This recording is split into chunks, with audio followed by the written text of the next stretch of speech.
If this story were an 80s movie, it might start like this. A man who never existed, leading a mega project that isn't actually real. Or something along those lines.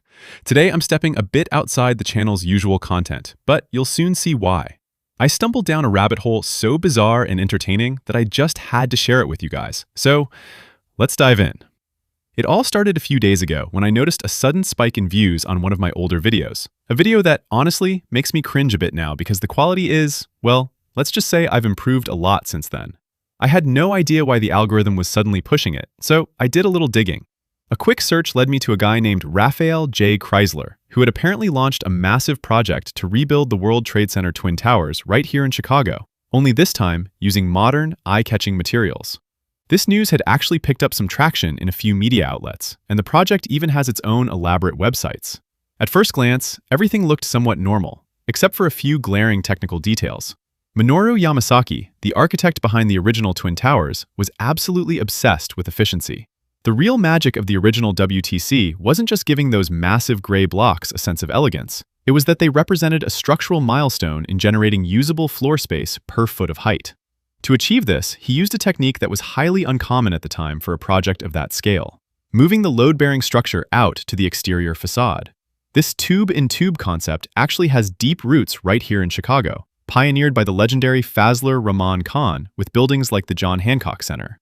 Yamasaki took that exterior support philosophy and pushed it to its absolute limits. By combining that dense steel perimeter with a strict minimum floor-to-ceiling height, he created wide-open, completely column-free spaces inside. But then comes this Raphael J. Chrysler, proposing we ditch all that engineered steel in favor of an eco-friendly glass facade because it looks prettier and more modern. And sure, even noting that this eccentric young man claims to be an aerospace engineer rather than an architect, such a structural leap felt incredibly off for someone with that level of technical education. So I scratched the surface a little more, and that's when things got truly wild. It turns out, our visionary aerospace engineer has a fascinating resume. If you dig into certain internet forums and gaming communities like Kerbal Space Program, you'll find this gentleman is credited with winning a Nobel Prize in the 1980s and holds a shiny degree from NASA University. Yes, you heard that right. NASA University. But here is the real kicker.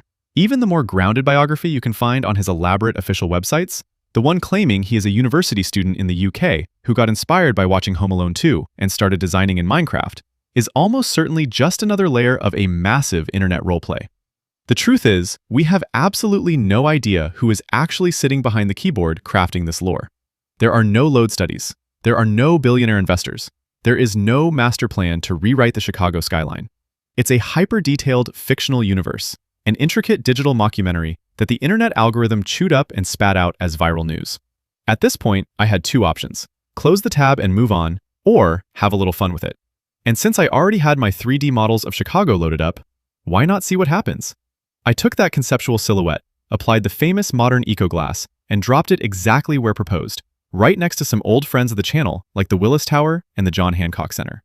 Visually, I have to admit, the contrast is spectacular. It's an imagination exercise that completely throws off the scale of the city. But physics is stubborn.